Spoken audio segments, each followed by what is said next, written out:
Hello, this is Amber Martin speaking to you all from Dallas, Texas. Um, so, I guess I'm discussing my previous week at my placement. Last week was kind of stressful. We had two fires. One was at a motel, and we had a lot of residents there that was long term versus short term. And so Red Cross was trying to figure out how to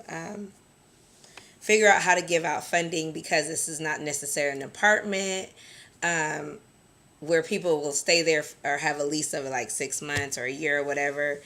Some of these folks only was there for the night. Some have been there for many years. So just trying to figure out um, who gets what funding and what type of level of funding should each resident receive. So that was very difficult. The most difficult part for me was understanding the policies and procedures of the Red Cross and how things are handled because of different situations. Like I said, it was a motel fire.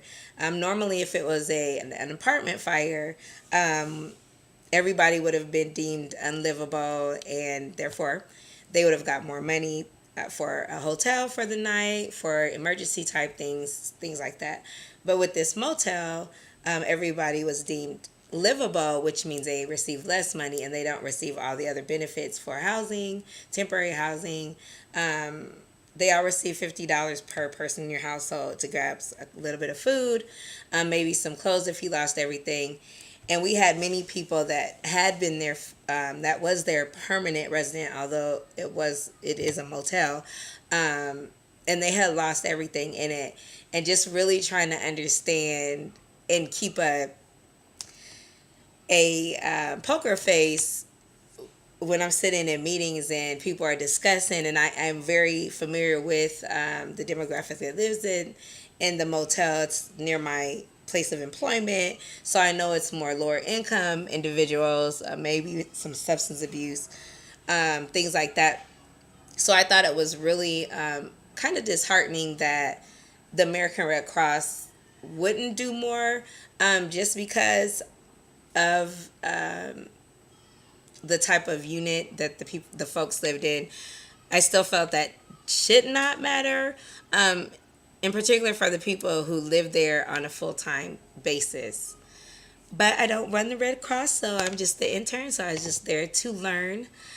So that was very hard. I opened cases for the first time last week and issued, I have cards now. Show my cards.